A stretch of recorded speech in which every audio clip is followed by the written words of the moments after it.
안녕하세요. 결혼 3년 차인 40대 여성입니다. 제 인생은 앞만 보고 달려온 경주마 같은데요. 한 번도 걸림돌이 없다고 생각했는데 결혼하기 전에 있었던 시댁 식구들과의 사건은 매우 큰 장애물이었다 합니다. 그럼 제가 시댁이라는 장애물과 어떤 일이 있었고 어떻게 됐는지 지금부터 몇 자 적어보도록 하겠습니다. 저는 고등학교 졸업 후 대학을 포기했어요. 집이 가난하기도 했고 공부를 못하는 학생이어서 쉽게 포기하고 일찌감치 일자리를 얻어 돈을 벌었답니다. 여러 알바를 해보며 몸에 익고 마음에 드는 일을 찾아봤는데 주방에서 일하는 조리 보조가 가장 재밌고 시간도 잘 가서 파스타집 주방에서 오랜 시간을 일했답니다. 거의 10년 동안 한 자리를 지키며 일했더니 주방 보조에서 메인 요리사가 돼 제가 개발한 파스타를 원 없이 만들었어요. 그렇게 돈도 어느 정도 벌었고 홀로 서기를 해도 좋을 것 같아서 저를 키워준 사장님께 독립해서 파스타 집을 차려보겠다고 했어요. 그러자 사장님은 물심양면으로 도와주겠다며 저를 열렬히 응원해 주었습니다.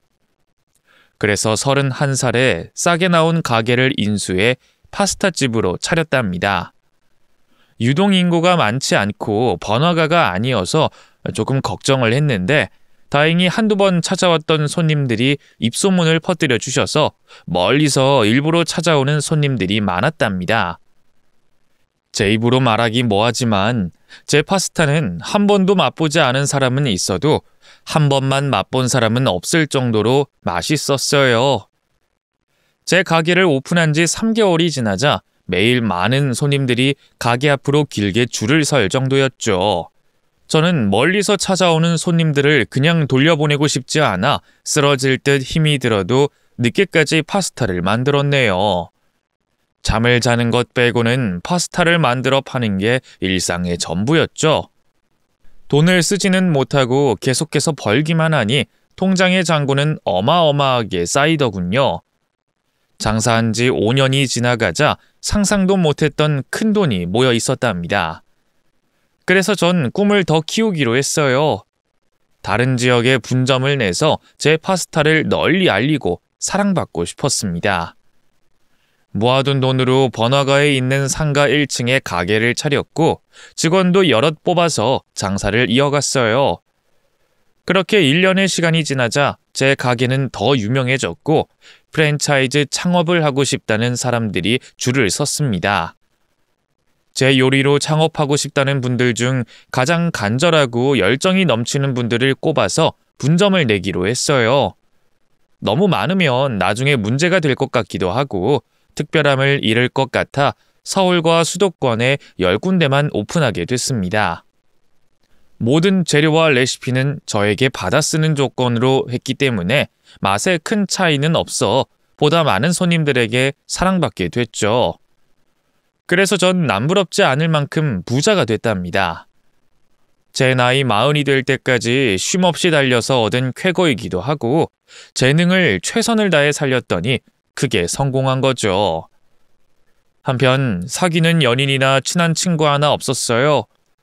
앞만 보고 달렸으니 옆에 누군가 있는 게 이상한 일이죠. 그렇다고 나이 40이 되도록 남자를 만나보지 않은 건 아니었어요. 같은 일을 하는 요리사를 사귄 적이 있었는데 서로가 너무 바빠서 금방 소원해졌답니다. 애틋함이나 절실함이 서로에게 없어서 그런지 자연스럽게 헤어졌죠. 이후 다른 남자를 만나도 마찬가지였어요. 제가 일하는 걸 너무 좋아하는 바람에 사랑은 항상 뒷전이었습니다. 나이 40이 돼도 달라진 건 없었어요.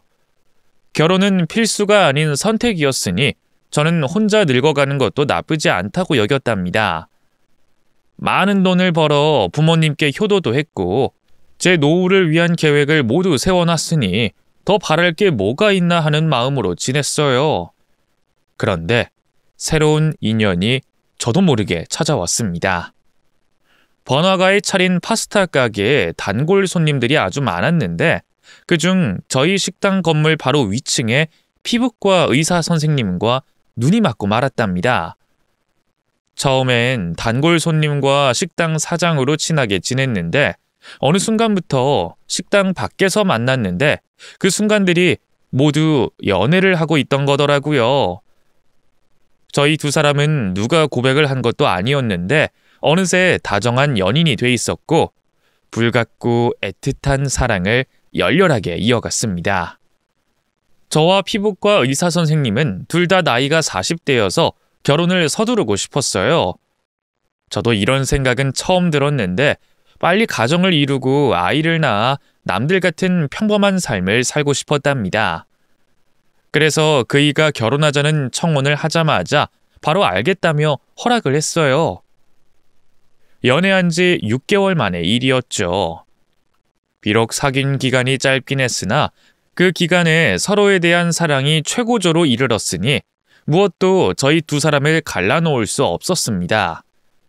그래서 먼저 저희 친정 부모님께 남편을 소개해 드렸더니 아주 마음에 들어 하셨어요. 의사의 성격과 외모까지 훌륭하니 반대할 이유가 어디 있겠냐며 남편을 받아들였습니다.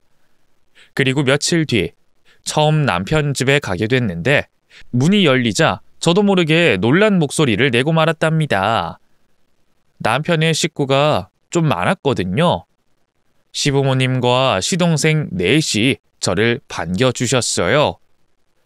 그이가 형제 관계를 말해주지 않아 모르고 있던 터라 시숙들과 시누이 둘이 있는 걸 그날 처음 알게 됐습니다. 귓속말로 왜 식구가 많은 걸 알려주지 않았냐고 그이에게 물었더니 제가 도망갈 것 같아 일부러 비밀로 했다더군요. 시부모님과 시동생 넷이 있는 남자를 누가 좋아하겠냐며 입을 다물고 있었다네요. 조금 놀랍고 부담스럽긴 하지만 그이가 저와 결혼하고 싶어서 그런 거라 크게 개의치 않았어요. 식구가 많다고 남편과 헤어질 게 아니었으니까요. 여하튼 시댁 식구들의 환대를 받고 어마무시한 밥상 앞에 앉아 저를 포함해서 8명의 가족이 식사를 했답니다. 식구들의 시선은 모두 저를 향하고 있어서 굉장히 부담스러웠어요. 여러 가지 질문을 던져주셨는데 긴장이 풀리지 않아 더듬거리는 목소리로 겨우 대답을 했답니다. 제가 파스타 프랜차이즈 대표라고 하니 다들 놀라는 얼굴이었고 식구들 대부분이 제 음식을 자주 먹고 있다는 말을 듣게 돼 조금의 긴장을 풀게 됐네요. 제가 남편과 나이도 비슷하고 사업을 크게 하고 있으니 결혼 허락이 쉽게 떨어질 줄 알았는데 그렇지 않았답니다. 시어머니는 저에게 통장을 공개할 수 있냐는 질문을 하셨습니다. 처음 본 자리에서 그런 말을 들으니 얼굴이 화끈거렸답니다. 아가씨 빚 좋은 개살구 아니야? 사업하는 사람들 보면 죄다 빚만 잔뜩 가지고 있자녀. 프랜차이즈 대표라고 해도 재정 상태를 공개하지 못하면 우리 장남하고 결혼하는 건 힘들 거야. 우리가 큰 요구를 하는 거라 생각하지? 그런데 의사 아들한테 빌부터 먹으려고 했던 여자들이 하도 많아서 확인 절차를 좀 해야 해. 저는 당황하긴 했지만 의사 아들을 둔 어머님이 충분히 할 수 있는 질문이라고 긍정적으로 생각했습니다. 결혼은 현실이었으니 빚쟁이 마누라를 얻는 것보다 통장을 공개해서 믿음을 주는 게 바람직할 수도 있겠다 싶었어요. 그래서 전 네 어머님, 다음에 찾아뵐 때는 통장 가지고 오겠습니다. 제가 우혁 씨의 돈을 바라고 결혼하는 게 아니란 걸 증명할게요. 하고 대답했답니다. 그러자 식구들은 마음을 조금 열었는지 제 앞에서 편한 대화를 주고받았습니다. 그런데 너무 편했는지 제가 이해할 수 없는 이야기가 오갔어요. 둘째 서방님과 동서가 남편에게 이렇게 말하더군요. 형, 이번 달 병원 수익은 셋째 동생이 임신해서 축하금으로 절반 주기로 했어. 그리고 나머지 돈은 식구들이 나눠 가질 거야. 다들 형 병원을 홍보하고 있으니까 수고비로 충당하고 다음 달 수익부터는 형 결혼 자금으로 남겨놓을게.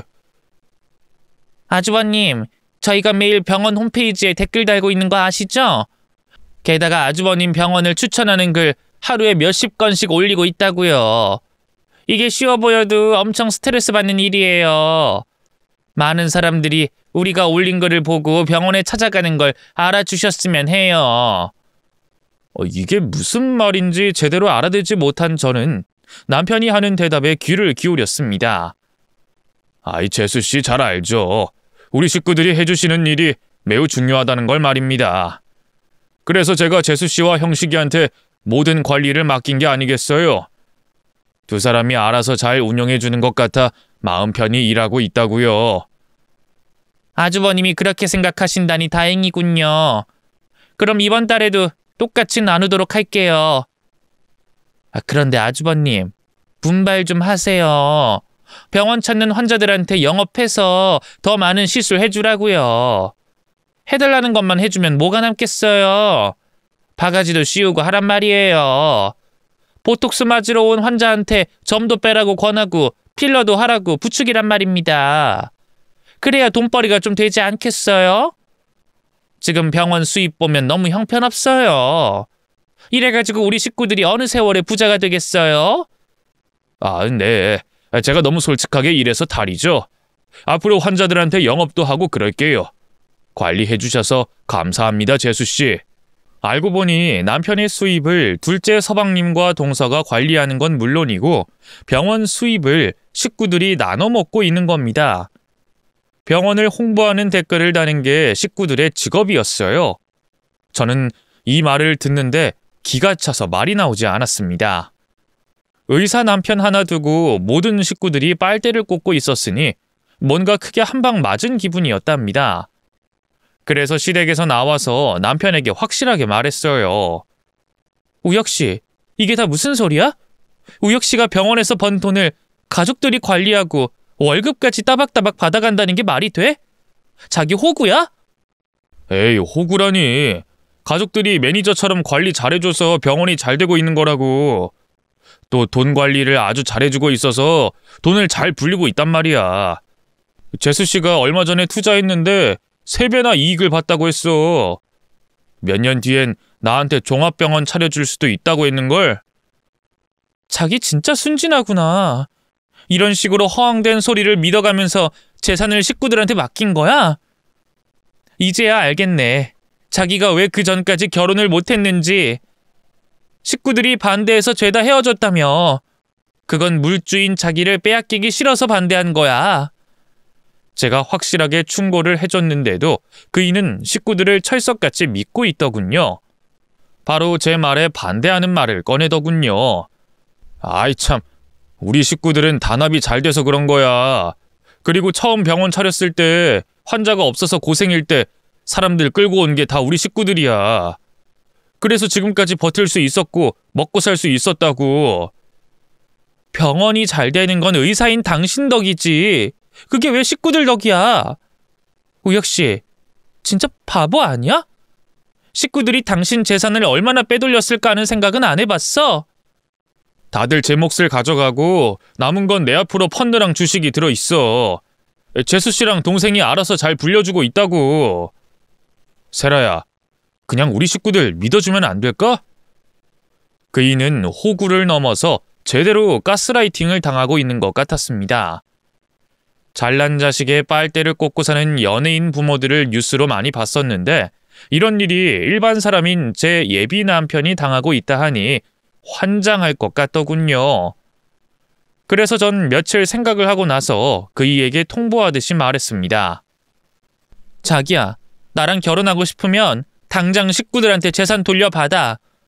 그동안 월급으로 준 건 뭐라 못하겠는데 당신의 개인 재산은 모두 돌려받으란 말이야. 그리고 식구들한테 한 푼의 돈도 주지 마. 댓글 달아주고 편하게 먹고 사는 식구들 꼴은 죽어도 못 보겠으니까. 다 돌려받으라고? 지금 재수 씨가 몇 배로 불어나고 있다고 했는데. 지금 달라고 하면 반토막이 날지도 모른다고. 그리고 세라야, 우리 식구들은 다들 직업이 없어. 내 병원 댓글 일이 아니면 백수가 되는 거야. 돈을 불려도 내가 불려줄 테니까 당장 모든 재산 받아와. 통장 관리도 내가 할 테니까 받아오고. 그리고 당신 식구들이 그동안 공짜로 잘 먹고 살았으니 이제부턴 알아서 먹고 살게 내버려둬.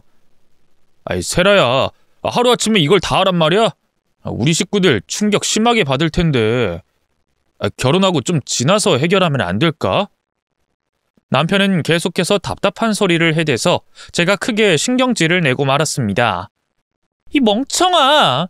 당신이 이용당하고 있는 걸 왜 모르고 있는 거야? 됐고, 나랑 결혼할 거면 내 말대로 하고 그게 아니면 바로 헤어져. 난 호구 마누라가 될 생각은 추호도 없으니까. 알았어. 난 세라 당신하고 무조건 결혼할 거야. 그러니까 헤어지자는 말만 하지 마. 시키는 대로 다 할게. 다행히 어리석은 남자긴 했지만 끝까지 식구들을 감싸들진 않았어요.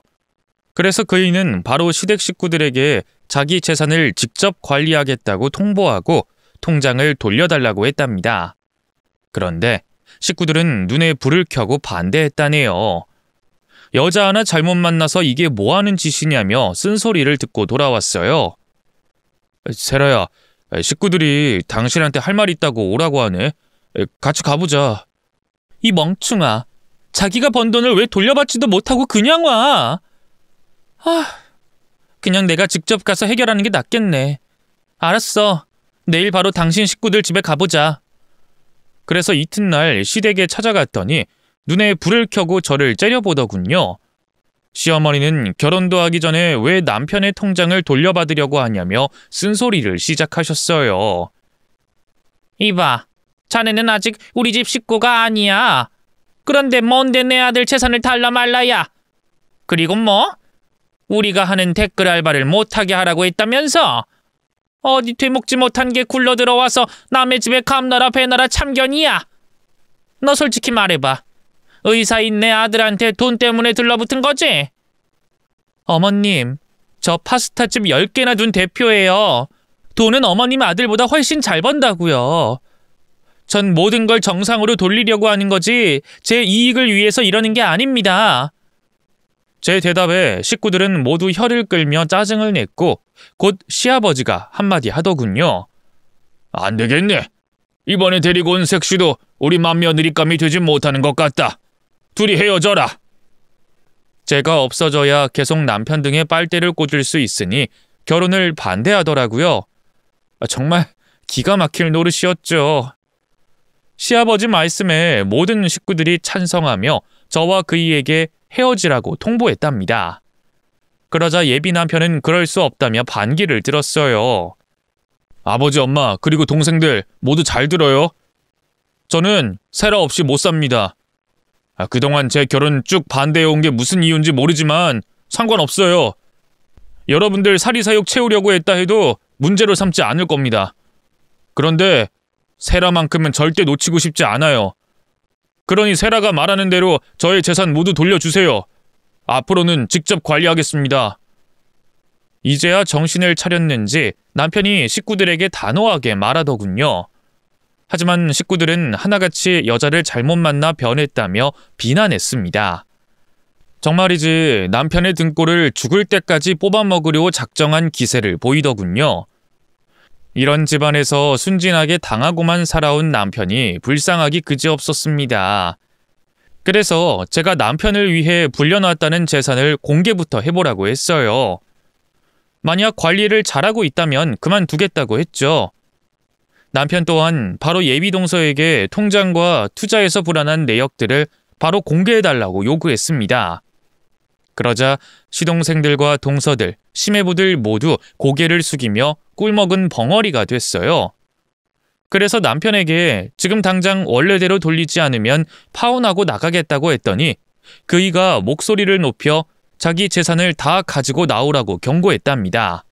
이윽고 그이 앞에 통장과 문서들이 잔뜩 놓여졌는데 예상했던 돈의 절반밖에 없다고 하더군요. 역시나 시댁 식구들이 뒤로 다 빼돌려 배를 채운 거죠.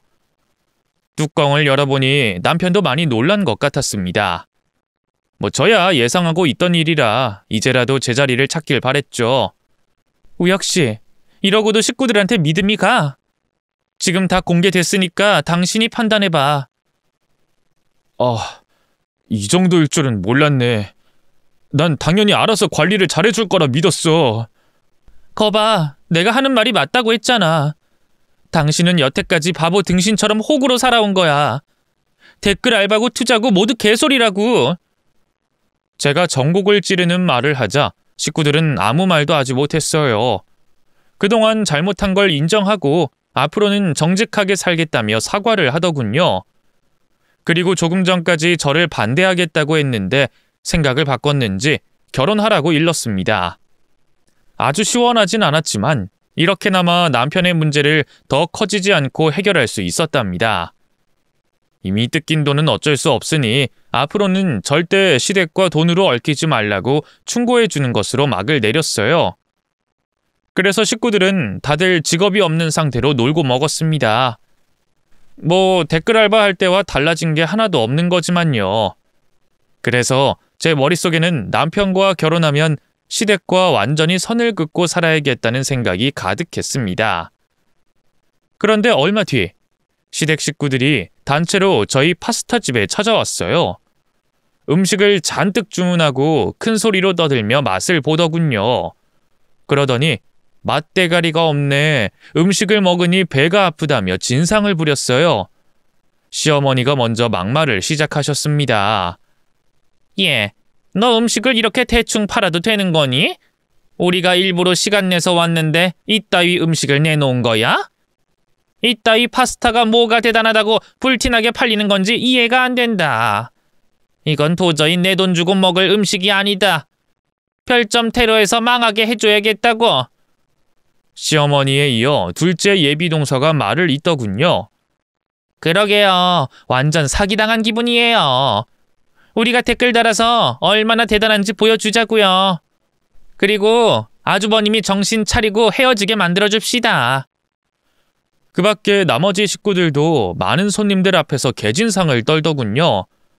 이 파스타집 사장이 얼마나 간사하고 돈에 미쳐있는지 막말을 하며 의사 남편을 꼬셔 재산을 빼돌리네 어쩌네 하면서 행패를 부렸답니다. 이에 저는 눈 하나 깜짝하지 않았습니다. 지난 20년 동안 장사하면서 진상을 많이 봐왔으니 이 정도는 작은 스트레스조차 되지 않았어요. 제가 놀라지 않고 할 일을 하고 있으니 식구들은 분통이 터졌는지 더 심하게 진상을 부렸습니다. 예, 너 내 아들을 어떻게 구워 삶았는진 모르겠다만 이제 그만 헤어져라. 니년 때문에 우리 인생이 전부 망가지게 생겼다고. 그동안 잘 살아왔었는데 니년 때문에 균열이 일어났단 말이야. 화목한 집안을 금가게 했으니 넌 우리 집 식구가 될 자격이 없다. 너만 없어지면 되니까 조용히 내 아들과 헤어져라. 어머님, 그리고 가족 여러분, 그건 이미 끝난 얘기 아닌가요? 제 남편이 절 선택했고 모든 걸 제자리로 돌리기로 했잖아요. 여러분들이 꽂을 빨대가 없어져서 일어나 본데 그냥 열심히 일해서 먹고 살 생각하세요. 다들 해먹을 만큼 해먹었잖아요. 뭐야?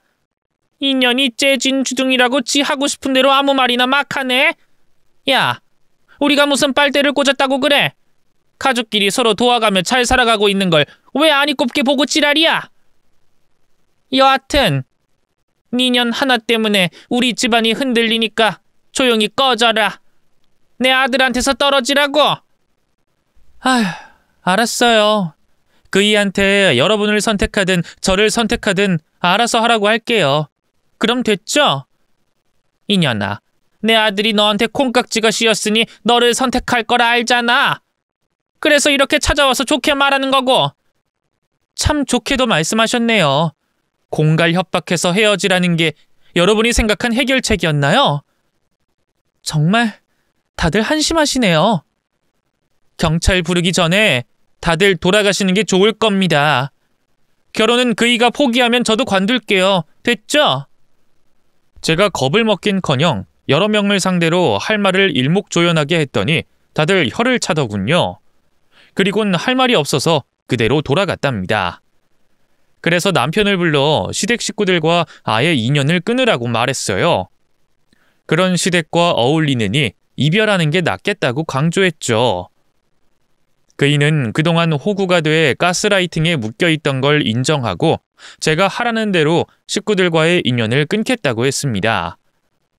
남편은 저 없이 혼자 시댁에 찾아가 앞으로는 모르는 사이로 지내자고 통보했답니다. 그리고 저를 찾아와서 행패를 부리거나 협박을 하면 그땐 가만히 있지 않겠다고 경고까지 하면서 말이죠. 이에 저는 남편이 기특했어요. 이제야 기생충 같은 식구들을 끊어버렸으니 얼마나 속이 시원하던지. 마치 알턴 이가 빠진 기분이었습니다. 저희 두 사람은 시댁의 간섭에서 벗어나 결혼 준비를 하게 됐어요. 예식 날짜를 잡고 신혼집과 혼수를 고르고 차차 준비를 해나갔죠. 그런데 결혼식 전에 시부모님이 저와 남편을 찾아왔어요. 두 분은 눈물을 흘리면서 지난 잘못을 인정하고 사과했답니다. 큰아들, 우리 장남, 그동안 우리가 미웠지? 엄마랑 네 아버지가 그동안 많은 반성을 했다. 너희들 말대로 우린 그동안 기생충처럼 살아온 것 같다. 해준 거 하나 없이 아들네 밑은 꼴을 빨아먹고 살아왔지. 부모가 돼서 참으로 부끄럽구나. 정말 미안하다, 아들. 그리고 세아가. 예비가 못나서 그런 거지. 우여가, 세라야. 너희 두 사람이 우리랑 연을 끊겠다고 하니 가슴이 미어지더구나. 자식을 잃고 싶지 않아 이렇게 찾아왔다. 아들아, 우릴 용서해주면 안 되겠니? 앞으로는 절대 네 돈에 손도 대지 않으마. 또 그러면 내가 아버지가 아니라 네 새끼를 하겠어. 시부모님은 눈물을 계속 흘리면서 사과의 뜻을 밝혔습니다. 사실 제가 나서서 남편과 시댁 간의 돈 문제를 조금이나마 해결했고 앞으로는 제 뜻대로 하기로 해서 돈을 뜯길 위험은 없었습니다. 게다가 나이든 시부모님이 이렇게 사과를 하시니 용서하지 않을 수 없겠더라고요. 남편 역시 이제 아무런 문제가 없을 테니 시댁 식구들과 연을 이어가면 어떻겠냐고 저에게 물었답니다. 이에 고개를 끄덕이며 천륜을 억지로 끊을 필요는 없다고 말해줬네요. 시부모님은 그제야 웃으시며 안도의 숨을 내셨습니다. 그동안 잘못한 걸 반성하고 있다는 말씀을 잔뜩 늘어놓기도 했고 지금 시댁 식구들은 다들 먹고 살 길을 알아서 찾아가고 있다는 소식을 전해주셨습니다. 그런데 시어머니가 저에게 부탁할 말이 있다고 하시더군요. 세아가, 네가 운영하는 파스타 가게 우리 애들 취직시켜주면 안 되겠니? 지금 네 시동생들이 백방으로 일자리 찾아보고 있긴 하지만 뜻대로 안 되는 것 같더구나. 들어보니 요리 말고도 마케팅이랑 이것저것 일할 게 많다고 하던데 우리 애들이 조금 철이 없긴 하지만 일 시키면 아주 열심히 할 거야. 너한테 이런 부탁해서 염치가 없긴 한데 꼭 좀 들어줬으면 좋겠구나. 애들이 다 새 사람이 되겠다고 약속했다고. 네? 저한테 시동생들 취직을 시켜달라고요? 생각을 좀 해볼게요. 마땅한 자리가 있는지 알아볼게요. 그게 정말이야? 아유, 고맙다, 세아가. 네가 우리 애들을 살려주는 거야. 진심으로 고맙다. 시어머니는 제 두 손을 잡으시며 어떤 일이든 막 부려먹어도 좋다고 말씀하셨습니다. 그렇게까지 나오니 안 된다고 말하지 못하고 긍정적으로 생각을 해보겠다고 일렀답니다. 물론 마음에 들지 않은 시동생들에게 일자리를 주는 게 싫었지만 일손이 부족하기도 하고 사업을 더 크게 키우고 싶었으니 좋은 마음을 가지고 어떤 일을 시킬지 고민해 보기로 했어요. 시부모님은 제 말을 듣고 한 번 더 안도하시더니 결혼 전에 시댁에 한번 찾아오라고 했습니다. 얼마 뒤면 시할아버지 제삿날인데 그때 식구들이 모여 화해도 하고 기분 좋게 대화도 나누자면서 말이죠. 그래서 저는 알겠다고 대답하고 남편과 사흘 뒤 시댁으로 찾아갔습니다. 현관문이 열리자 발 디딜 틈이 없을 정도로 많은 친척들이 오셨더라고요. 시댁 식구만 있어도 부담스러운데 30명의 친척들이 저를 보겠다고 찾아온 겁니다. 결혼 전에 많은 사람들에게 인사드리는 거라 생각하고 조신한 척하며 인사를 드렸어요. 집안 어른들은 참한 색식감이 들어와 좋다시며 반겨주셨고 나머지 젊은 친척들도 환대해 주셨답니다. 다들 힘을 더해 제사상을 차리고 있었어요. 이윽고 상다리가 부러질 만큼 많은 제사 음식이 올려지고 10시까지 기다리기로 했습니다. 아직 1시간이 남아있어 거실 바닥에 비좁게 앉아 있었죠. 그런데 친척 중 젊은 사내 하나가 시어머니한테 말을 걸더군요. 고모, 우리 취직시켜주는 거 확실해요? 아유, 그럼. 내 며느리가 파스타 사업 크게 하는 오너라고.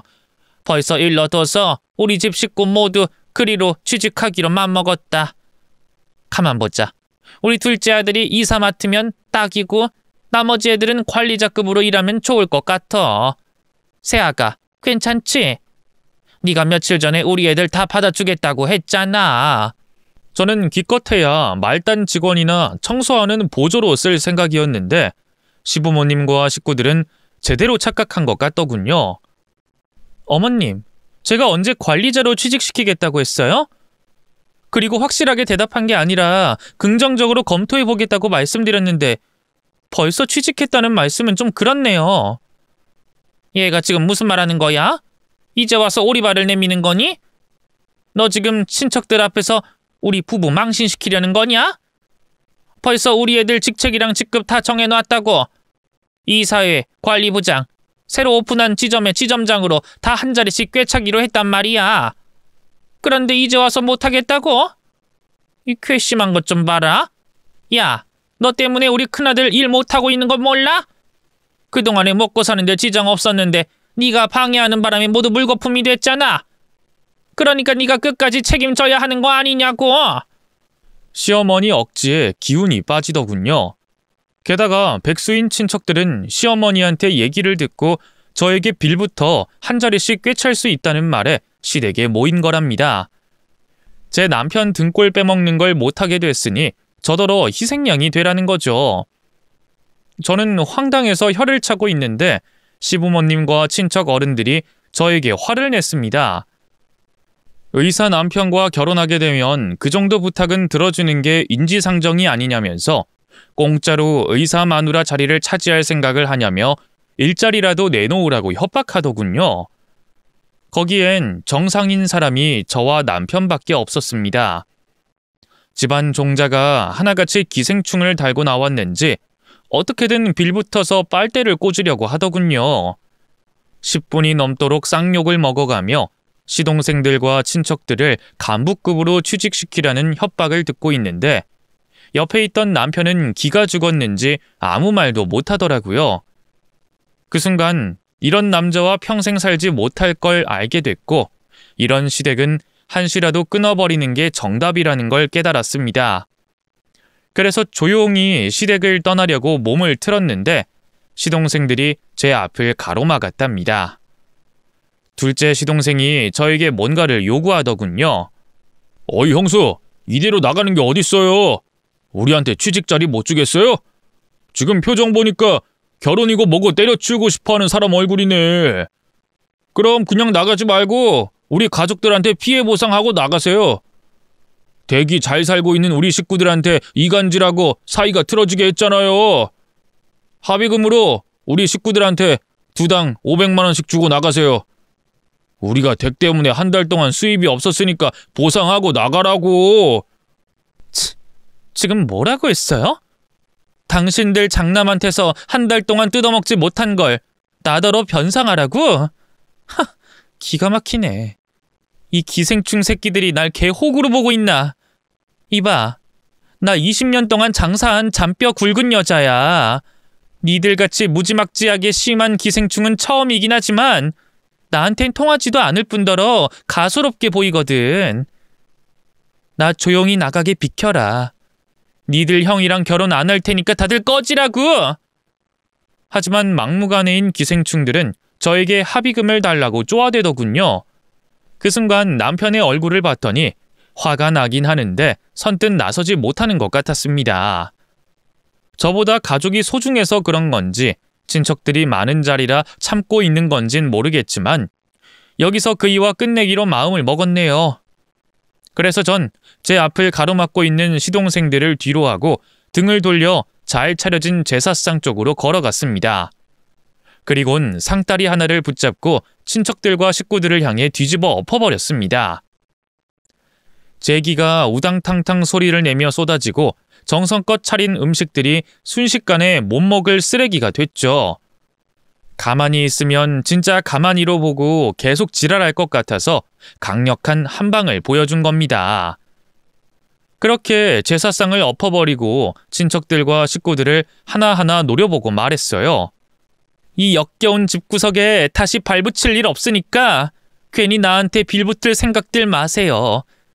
당신들 아들한테 빨대를 꽂든 말든 알아서들 하라고. 의사랑 결혼하니까 뭘 달라고? 내 사업장에 이사 자리랑 관리자 자리를 달라고? 아, 나 떡이다. 의사 마누라 자리 개나 줘. 더러워서 반납할 테니까. 저의 막말에 다들 크게 놀라는 건 당연했고 제가 밖으로 나가려고 하자 시동생들과 친척들이 막아서더군요. 이번에는 제사상을 엎은 피해 보상을 하라며 돈을 요구했습니다. 도대체 머릿속에 뭐가 들었는지 처음부터 끝까지 꽁돈만 처먹으려고 들더군요. 제가 아무것도 주지 못하겠다는 의지를 강하게 보여주며 비키라고 경고했는데 아무도 비켜줄 생각을 하지 않더라고요. 그래서 힘으로 밀어내며 나가려는데 둘째 예비동서가 제 뺨을 갈겼어요. 이년아, 네가 우리 집안을 풍비박산으로 만들고 나가면 그만이야? 니년이 뒤집어 놓은 걸 다 보상하고 나가. 너 때문에 우리가 한 달 동안 벌지 못한 돈과 제사상 엎은 피해 보상금 내놔. 그리고 여기 있는 사람들 모두 정신적인 피해 받았으니 그에 관한 위자료도 싹 다 뱉어놓고 나가. 한 대 맞은 저는 눈이 뒤집혀서 예비 동서의 코에 주먹을 날렸습니다. 제가 장사하면서 다짐한 게 있는데 받은 게 있으면 더 푸짐하게 돌려준다는 거였어요. 따귀를 주먹으로 코를 때려 쌍코피로 보상해줬습니다. 그러자 식구들 모두가 저에게 달려들며 머리채를 잡으려고 들자 남편이 나서더군요. 바닥에 떨어진 제기를 하나씩 식구들에게 집어 던졌습니다. 다들 그만들 좀 해요! 언제까지 이러고 살 거예요? 나만 괴롭혔으면 됐지 왜 내 아내한테까지 이 난리를 치냐고요? 이 사람이 무슨 죄가 있다고 길을 막고 돈을 뜯어내려고 하는 겁니까? 어떻게 된 게 우리 집안에는 정상인 사람이 하나도 없는 거예요? 정말 지긋지긋하네요. 이놈의 집안 아들이라고 해서 참으려고 했는데 도저히 안 되겠어요. 여기 있는 식구들 친척들하고 죄다 연 끊어버리겠습니다. 난 아내와 여기서 떠나겠어요. 그러니 다들 비켜! 우유부단하고 여리기만 한 줄 알았던 남편은 분노의 말을 쏟아내고는 제 앞을 가로막은 식구들에게 주먹을 날리며 쓰러뜨렸습니다. 그리고 식구들은 당황해서 가만히 맞고만 있더라고요. 자기들 물줄을 공격하는 게 어려웠는지 그냥 맞고 물러섰답니다. 그이는 제 손을 잡고 현관문을 향했고 문을 열고 나가기 전에 침을 식구들을 향해 뱉고는 퇴장했습니다. 저 역시 똑같이 침을 뱉고 시댁에서 나와버렸답니다. 그이는 아무 말도 하지 않고 제 손을 놓지 않고 어디론가 향했어요. 어딜 가는 거냐고 물어도 대답하지 않고 무조건 따라오라고 하더군요. 이윽고 저희가 도착한 곳은 대형 로펌 사무실이었습니다. 남편은 진작부터 여길 찾아와 자문을 구했답니다. 세라야, 오늘 일 정말 미안해. 그런데 나와 헤어지는 건 보류해둬. 오늘로써 집안 사람들과는 끝이니까. 식구들이 나한테 빼돌린 재산들 모두 소송해서 받아낼 거야. 그리고 병원 돈을 마음대로 횡령한 것도 모두 증거로 남겨놨어. 크게는 감옥까지 보낼 수 있어. 이젠 당신 남편으로 자격이 되는 거지? 응? 식구들을 고소하겠다고? 당신 진심이야? 혹시나 해서 미리 알아봤었어. 오늘 같은 날이 올지 모른다는 생각에 대비하려고 말이야. 당신이 그 인간들한테 당하는 걸 보니까 확신이 생기더라고. 다시는 상종하지 말아야 하고 제대로 된 복수를 해주고 끝장을 봐야겠다고 말이야. 그러니까 나랑 헤어질 생각은 접어둬. 저는 그이의 말에 조용히 고개를 끄덕였습니다.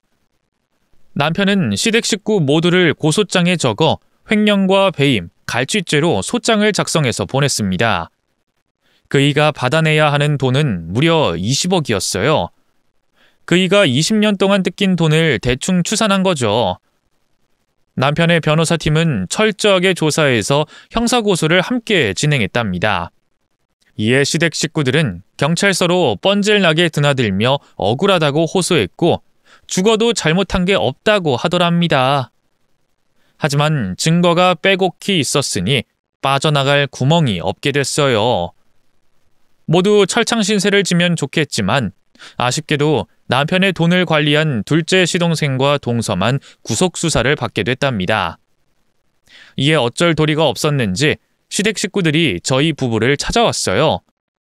고소를 취하하고 없던 일로 해달라며 두 손을 싹싹 빌더군요. 우리 장남 우여가 네가 여자한테 홀려서 정신이 나간 거야. 제발 고소 취하해라.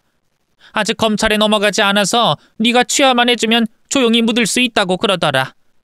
그러니 제발 네 동생을 빼주렴. 앞으로 너한테 뭐 해달라고 안 할 테니 제발 여기서 끝내자.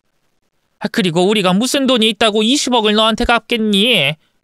앞으로 두고두고 조금씩 갚을 테니까 없던 일로 하자. 엄마, 내가 여자한테 홀려서 정신이 나간 게 아니라 정신을 차린 거예요. 이 여자 아니었으면 평생 등신같이 뜯기면서 살았을 거라고요. 그동안 나는 가족들 위해 바른 인생을 살고 있다고 착각했는데 이 여자가 모든 걸 제대로 잡아줬다고요. 엄마, 아버지 두 분이 저한테 해준 게 뭐가 있나요? 대학 등록금을 한 번이라도 내줘봤어요. 용돈을 주길 하셨어요. 하루에 2시간만 자면서 이 자리에 올 때까지 내 숨통 쪼이며 뜯어먹기 바빴잖아요. 이제 다 때려치울 거예요. 나한테 가족은 이 사람, 내 아내가 될 세라뿐입니다. 너 진짜 1억이야? 아들, 우리가 부족해서 널 제대로 키우지 못한 건 인정하지만 널 사랑하지 않은 순간은 한 번도 없었어. 제발 정신 차리고 우리한테 돌아와. 넌 지금 악마 같은 년한테 홀린 거라고. 어서 엄마 말대로 해라. 시부모님은 끝까지 남편을 가스라이팅하려고 했습니다. 어떻게든 위기를 넘기고 다시 빨대 꽂을 생각뿐이었죠. 남편은 시댁에서 완전히 벗어난 상태라 시어머니의 말을 한 귀로 듣고 흘리더군요. 이봐요, 송옥순 여사님, 김춘배 어르신. 두 분은 이제 내 부모가 아니에요. 남남이니까 그런 줄 알고 그만 꺼지세요. 그러자 시부모님은 크게 분노하며 남편을 때리려고 손을 뻗었습니다. 하지만 제가 이를 다 막아내고 두 사람을 밀어버렸어요. 이에 마지막 수단이었는지 바로 무릎을 꿇고 애원했습니다. 우여가, 알았다. 네 말대로 인연 끊자고 하자면 그렇게 할게. 그런데 20억은 못 준다. 우리한테 그런 돈이 어딨겠니? 그냥 조용히 살 테니 돈 달라고 고소만 하지 말아라. 우여가, 네 동생 내외는 감옥에 보내도 뭐라 하지 않으마. 대신 우리라도 살게 해줘라. 송옥순 여사님, 내 등골 뽑아서 지금 사는 집하고 땅까지 사놨잖아요. 누가 모를 줄 알았어요? 그리고 나한테 빼돌린 돈이 20억이 아니라 더 많다는 것도 알고 있어요. 당신들이 갚을 수 있는 수준의 돈을 달라는 거니까 알아서 하세요. 저는 아무 말도 할 필요가 없었어요. 남편이 다 알아서 하고 있으니 옆에서 가만히 구경만 했죠. 시부모님은 끝까지 돈을 못 주겠다는 말만 남발하다가 결국 그이가 신고한 경찰들에 끌려서 쫓겨났답니다. 그리고 얼마 뒤 재판이 열리게 돼 시댁 식구들이 20억을 갚으라는 판결이 내려졌습니다. 시동생과 동서는 횡령과 갈취가 인정돼 감옥살이를 하게 됐고요. 그래서 시댁 식구들은 편한 인생이 죄다 끝나버리게 됐습니다. 살던 집을 처분하고 가지고 있던 남편 재산을 모두 토해내서 하루아침에 빈털터리가 됐죠. 다들 집도 절도 없이 거리에 나앉아 제각각 원룸과 지하방, 고시원 등에 뿔뿔이 흩어져서 빈곤한 생활을 시작하게 됐습니다. 직장은커녕 알바도 한번 해보지 않은 시동생들은 취직이 될 리 없었어요. 대학을 나왔어도 할 줄 아는 게 없으니 일자리를 줄 사람이 없는 건 아주 당연한 일이었죠. 그래서 시숙들은 공사장에 가서 잡부로 일하게 됐고 시누이들은 제가 20살에 했던 주방 보조로 들어가 설거지를 하며 살고 있답니다. 저는 바닥부터 시작했는데 시동생들은 거꾸로 호화롭게 살다가 바닥으로 치닫고만 거죠. 한편 남편은 수십억의 재산을 되찾고 지금 운영하는 피부과를 정리했습니다. 시댁 식구들이 구걸하러 몇 번 찾아와서 다른 곳으로 이사를 떠나게 된 거죠. 그래서 수도권에 있는 번화가 중 한 도시에 정착해 아주 크게 병원을 차렸답니다. 그이는 의사로서 실력은 최고였으니 찾아오는 환자는 줄을 섰네요. 그리고 저는 하던 대로 10개의 파스타 매장을 돌며 관리만 신경 썼습니다. 장사는 점주들에게 믿고 맡기고 뒤에서 지원하는 것만 하기로 했어요. 그렇게 시댁과 연을 끄는 저희 두 사람은 새로운 둥지를 들고 나서야 스몰 웨딩을 올리고 부부가 됐습니다. 그리고 신혼여행을 다녀오자마자 몸이 예사롭지 않아서 병원에 갔더니 임신이라는 걸 알게 됐어요. 허니문 베이비가 생긴 거죠. 40대에 가진 아기라서 각별하게 몸조심을 해야 해서 출산할 때까지는 거의 집에서만 지내기로 했어요. 제 식당은 알아서 잘 굴러가고 있었고 남편도 저의 내조 없이도 잘하는 사람이어서 걱정할 일 하나 없이 태교를 하다 건강한 딸을 순산하게 됐답니다. 3년이 지난 지금 저희 세 식구는 누구보다 행복하고 아늑한 날들을 보내고 있어요. 그리고 시댁 식구들은 아직도 개고생을 하면서 살고 있답니다. 자립해서 살아본 적이 없으니 그럴 만도 하죠. 아마 10년은 넘게 눈물 젖은 빵을 먹으며 살지 않을까 하는 예상이 드네요. 여러분, 저희 시댁 식구들 정말 최악 아닌가요? 그나마 남편이 저를 만나 정신을 차려서 다행이지 제가 아니었으면 아직도 호구 노릇하면서 살았을지도 모르겠네요. 여하튼 잘 정리되고 해결됐으니 다행이라고 생각합니다. 혹시 주변에 저희 시댁 식구들 같은 사람들을 알고 계시면 제 사연 공유해서 들려주세요. 얼마나 큰 벌을 받을지 알고 기생충 생활을 접도록 말이에요. 그럼 이만 글을 줄이겠습니다. 모두 행복하시고 좋은 하루 보내세요. 안녕히 계십시오.